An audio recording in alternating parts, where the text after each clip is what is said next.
عجیب و غریب آوازیں مردے کو سنائی دینے لگتی. دفنانے کے بعد تھوڑی دیر بیٹھ جاؤ قبر کے پاس کہ اس تنگ و تاریک کوٹھری میں پہلی بار اس کو ڈالا گیا ہے. زندگی بھر کبھی اتنے چھوٹے گڑھے میں نہیں سویا. قدر گھبراہٹ ہوتی ہے, بہت گھبراہٹ ہوتی ہے. یہ مت سمجھنا کہ مردے کو اب کچھ پتہ نہیں چلتا. یہاں قرآن پاک پڑھتے وقت تمہارے اندر رقت طاری ہو تو سمجھ لینا ایمان بھر گیا ہے. قرآن کی یہ صفت بتائی گئی وَإِذَا تُلِيَتْ عَلَيْهِمْ آيَاتُهُ زَادَتْهُمْ ایمانا. یہ کون لوگ ہیں جو اللہ تبارک و تعالیٰ کے پرہیزگار بندے کون ہوتے ہیں؟ ان کے بارے میں اللہ فرما رہا ہے کہ جب ان کے پاس قرآن کی آیتیں تلاوت کی جاتی ہیں تو ان کا ایمان بڑھ جاتا ہے. وَجِلَتْ قُلُوبُهُمْ, ان کا دل ہلنے لگتا ہے شوق سے اللہ کی بارگاہ میں.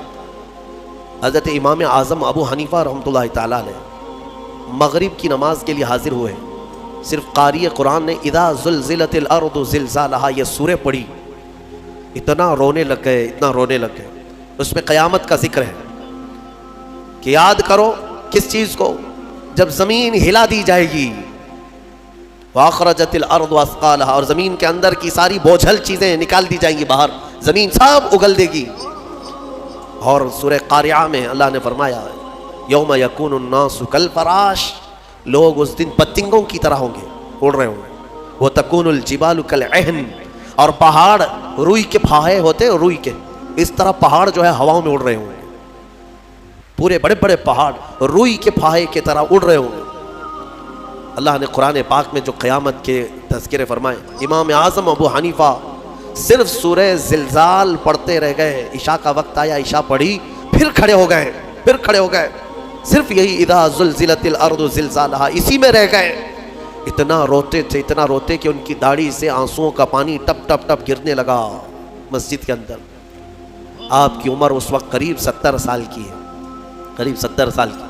میں بتاتا ہوں جس امام اعظم نے 4000 ختم قرآن کیے ہیں, 5 لاکھ حدیثیں انہیں یاد ہیں, 1000 سے زیادہ بڑے بڑے محدث شاگرد پیدا کیے, اور لاکھوں مسائل کا حل بیان کر دیا. امت پر اتنا بڑا احسان ہے. وہ امام اعظم ایک سورہ پڑھ کر کے رات کے وقت کیا کہہ رہے ہیں جانتے ہیں؟ ان کے ایک شاگرد ہیں مسعر, وہ کہتے ہیں میں رات کے وقت جا کر دیکھا میرے استاد ابھی تک کھڑے ہیں, مغرب میں جو گئے تھے ابھی تک کھڑے ہیں.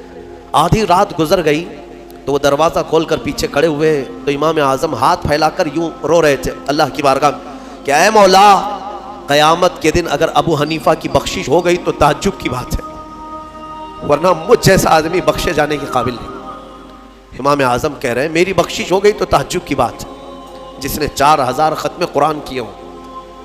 اور پھر یوں کہتے ہیں مولا میرے پاس بخشے جانے کے لائق کچھ ہے نہیں سوائے سفید داڑھی کے, اور تو نے فرمایا ہے کہ سفید داڑھی والے کو عذاب دینے میں مجھے حیا آتی ہے, مولا میری سفید داڑھی کو دیکھ کر مجھے معاف کر دینا.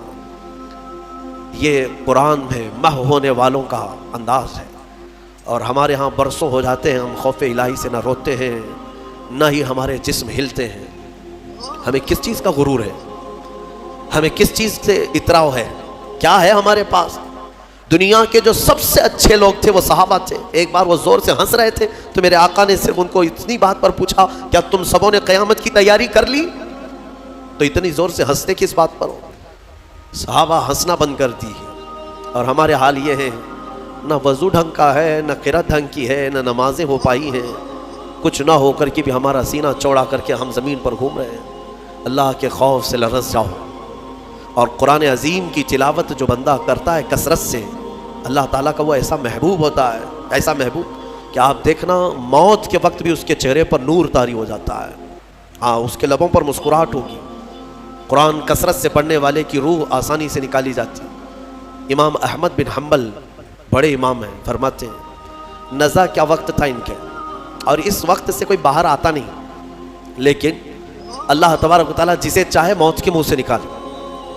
ان کے ساتھ ایسا ہوا کہ قریب موت کا وقت آ گیا اور سانس جو ہے پھڑکنے لگ گئی, ہلکی ہلکی ہو گئی, لگتا کہ اب روح نکلے گی, تب روح نکلے گی. اسی اسنا میں وہ کہتے ہیں کہ شیطان قریب آ گیا, شدت کی پیاس لگی تھی. اور شیطان, کس کی بات کر رہا ہوں؟ امام احمد بن حنبل. شدت کی پیاس لگی تھی اور وہ پانی لے کر قریب آیا اور بار بار مجھے اپنی طرف بلاتا تھا, کیونکہ پانی کے لیے آدمی کہیں پر بھی چلا جائے.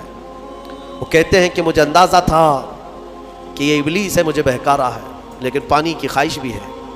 اور اس کے بعد وہ آپ سے بحث کرنے لگا کچھ معاملات پر، موت کے قریب، جبکہ بولنے کی طاقت بھی نہیں. تو اچانک ایک خوبصورت نوجوان آیا، اس نے گھونسے مار مار کر کے شیطان کو بھگا دیا. شیطان بھاگ گیا، ڈر کر کے بھاگا. امام احمد بن حنبل کہتے ہیں مجھے سکون ہوا، کم سے کم اس کی شرارتوں سے بچ گیا. وہ نوجوان اتنا حسین تھا، بہت خوبصورت تھا. میں نے اس سے پوچھا کہ میں نے تجھے زندگی میں کبھی دیکھا نہیں، تو کون ہے؟ وہ نوجوان کہتا ہے احمد بن حنبل میں سورہ یاسین ہوں، جس کو تم روزانہ تلاوت کرتے تھے. اللہ نے مجھے آج یہ شکل دی اور اس ابلیس کو میں نے مار کر بھگایا کہ تمہاری نزع میں وہ تمہیں گمراہ نہ کر سکے. بہرحال یہ کیفیت ان کی ختم ہوئی، آپ نے یہ بیان کیا. پھر بعد میں دوبارہ آپ شاید نزع کے عالم میں گئے اور انتقال ہوا. لیکن میرے عزیزو اندازہ کرو، اتنے بڑے امام جن کا حال یہ ہے کہ لاکھوں حدیثوں کے وہ حافظ ہیں، ان کے ساتھ ابلیس اخیر وقت میں ایسے شدت سے گمراہ کرنے کی کوشش کرتا ہے، تو ہمارا اور تمہارا کیا حال ہوگا؟ اگر کوئی چیز اس وقت بچائے گی تو یہ اللہ کا کلام. یہاں تک کہ جب قبر میں دفن کر کے لوگ چلے جاتے ہیں تو قبر کے حالات بہت سخت ہیں. قبر بڑی چھوٹی ہے، ہم خود ہی کھودتے ہیں، جانتے ہیں کتنی قبر ہوتی ہے. اپنے مردوں کو آپ دفنا کر کے آتے ہیں، اتنی ہوتی ہے کہ کروٹ بھی نہیں لے پاتا مردہ، اور وہ بھی اس کو اتنا ٹائٹ کر کے نیچے پتھر یا اینٹ یہ ڈھیلے سب رکھ کر کے قبلے کی طرف کر کے اس کو بند کر کے آ جاتے ہیں. پتہ ہے کس قدر گھبراہٹ ہوتی ہے، بہت گھبراہٹ ہوتی ہے. یہ مت سمجھنا کہ مردے کو اب کچھ پتہ نہیں چلتا. یہاں تک کہ حدیث میں ہے تمہارے چلنے کے چپلوں کی آواز تک وہ مردہ سنتا ہے. بولنے کی آواز تو چھوڑے، چلنے کی آواز بھی وہ قبر میں سنتا ہے.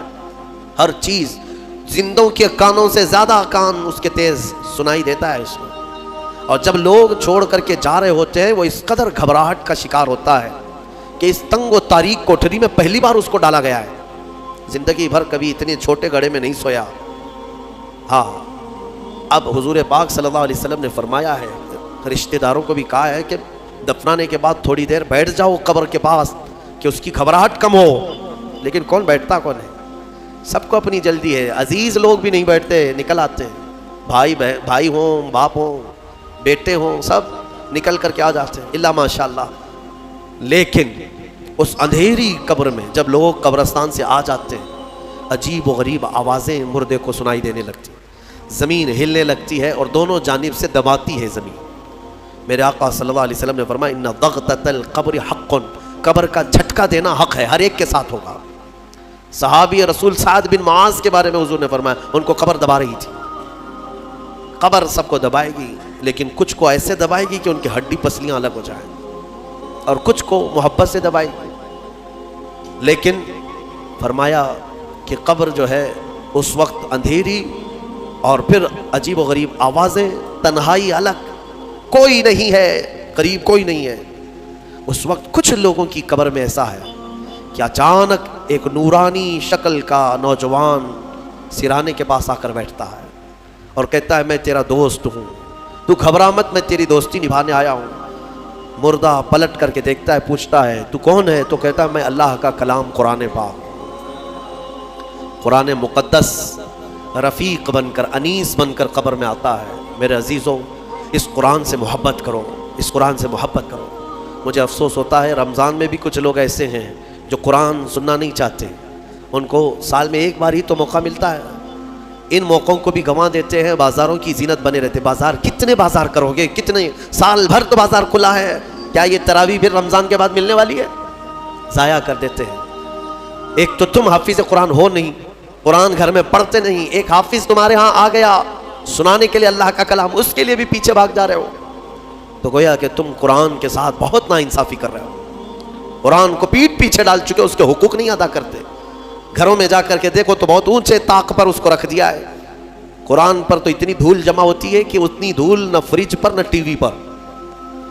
ٹی وی اور فریج اور واشنگ مشین تو روز صاف ہو جاتے ہیں، قرآن پاک پر ہاتھ بھی نہیں لگتا. کیوں قرآن کے ساتھ یہ دوہرا سلوک ہے؟ یہی تو ہے میرے عزیزوں. درس قرآن اگر ہم نے نہ بھلایا ہوتا، یہ زمانے نے زمانہ نہ دکھایا ہوتا. شاعر نے بہت اچھے انداز میں کہا، درس قرآن کو اگر ہم نے نہ بھلایا ہوتا، یہ زمانے نے زمانہ نہ دکھایا ہوتا. یہ سارے ہمارے اندر ہیں. اٹھو، آج بھی تمہارے پاس وقت ہے، قرآن کو پڑھو، سیکھو۔